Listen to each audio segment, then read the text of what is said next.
Hello दोस्तों, कैसे हो आप सब।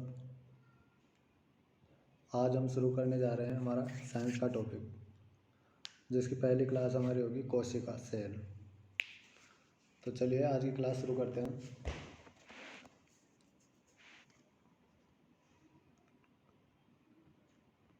सेल सेल यानी कोशिका।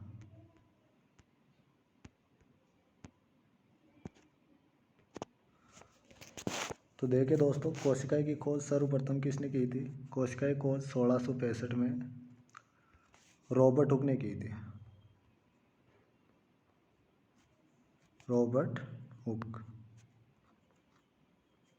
तो कोशिका की सर्वप्रथम खोज किसने की थी। रॉबर्ट हुक ने। इसके आगे देखिए,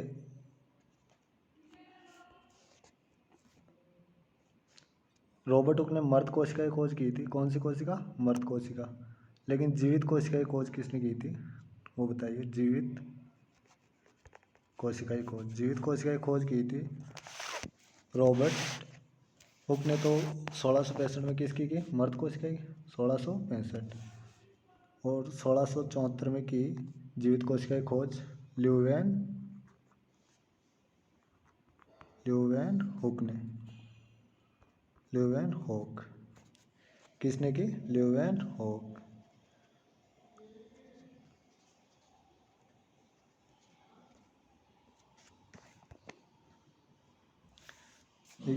देखिए आगे देखते हैं अपन। यहाँ देखिए दोस्तों,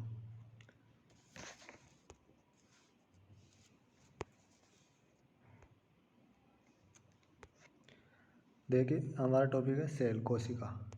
तो कोशिका की खोज सर्वप्रथम किसने की, रॉबर्ट हुक ने की। रॉबर्ट हुक ने कब की, देखिए 1665 में मर्द कोशिका की खोज की रॉबर्ट हुक। किसमें, कॉर्क में। उसके बाद 1674 में ल्यूवेन हुक ने जीवित कोशिका की खोज की। तो जीवित कोशिका की खोज किसने की, ल्यूवेन हुक ने। इन्होंने पादपों में, किसमें की, पादपों में की ल्यूवेन हुक ने जीवित कोशिका की खोज। देखो हमारे शरीर की संरचनात्मक और जो क्रियात्मक इकाई होती है वो क्या होती है, वो होती है सेल। तो हमारे शरीर की जीवों की संरचनात्मक और क्रियात्मक इकाई क्या है, सेल होती है। देखो कोशिका सिद्धांत दिया गया, दो वैज्ञानिक थे, एक तो स्लाइडन था और एक स्वान। दो वैज्ञानिक थे, स्लाइडन और स्वान ने सेल थ्योरी दी। इन्होंने दो बातें कही इसमें कि जो पादप और प्राणी होते हैं उनका शरीर कोशिकाओं से मिलकर बना होता है। तो प्राणी और पादपों का शरीर किससे मिलकर बना होता है, प्राणी और पादपों का शरीर कोशिकाओं से मिलकर बना होता है। दूसरी बात इन्होंने की कि जो नई कोशिकाएं होती है उनकी उत्पत्ति, यानी जो नई कोशिकाएं बनती है वो पूर्ववर्ती कोशिकाओं से, जो पुरानी वाली कोशिकाएं होती है, पहले वाली कोशिकाएं होती है, उनसे मिलकर बनी होती है। आगे देखिए दोस्तों, कोशिका हमारे शरीर की संरचनात्मक और क्रियात्मक इकाई कोशिका होती है। कोशिकाओं का समूह जो समान कार्य के लिए उत्तरदायी होता है वो मिलके क्या बनाता है, उत्तक। क्या बनाता है, उत्तक। तो आपसे पूछ ले उत्तक किसे कहते हैं, तो उत्तक समान कोशिकाओं यानी कि कोशिकाओं का वह समूह जो समान कार्य के लिए उत्तरदायी हो, उत्तक कहलाता है। उत्तकों का समूह मिलकर क्या बनाता है, अंग। और अंग से मिलकर क्या बनता है, तंत्र। और तंत्र से मिलकर बॉडी बनती है, शरीर बनता है। तो आपने देखा सबसे छोटी और क्रियात्मक और संरचनात्मक इकाई क्या है शरीर की, कोशिका। क्या है, कोशिका।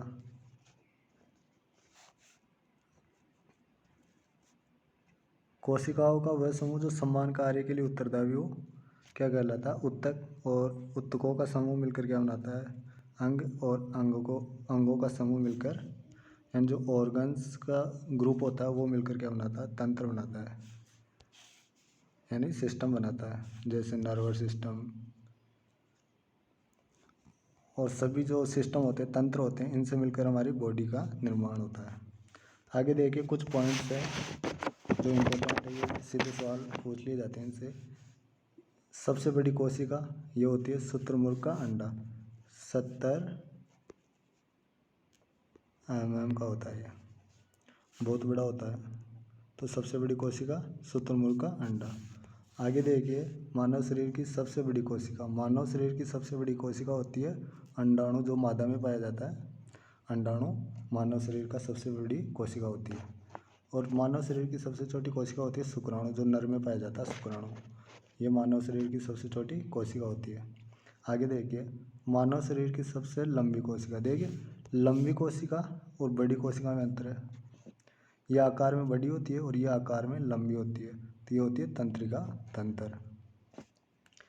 सबसे लंबी पादप कोशिका। अब हम देखते हैं सबसे लंबी पादप कोशिका।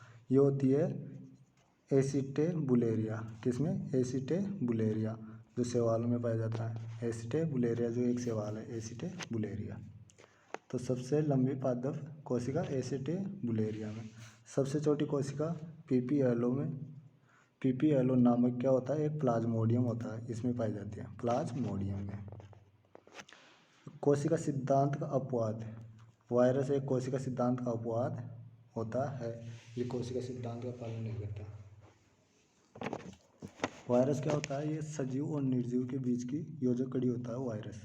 ये भी क्वेश्चन पूछ लिया जाता है कि बताइए सजीव और निर्जीव के बीच की योजक कड़ी क्या है, तो हम कहेंगे उसे वायरस, विषाणु। वायरस जब तक बाहर रहता है तब तक ये निर्जीव अवस्था में रहता है, और जैसे ही जीवों के संपर्क में आता है, सजीव की बॉडी में जाता है, तो ये जीवित अवस्था में हो जाता है, यानी कि जीवित प्राणियों की तरह व्यवहार करने लग जाता है। तो आज की क्लास यहीं तक समाप्त करते हैं। Thank you, best of luck.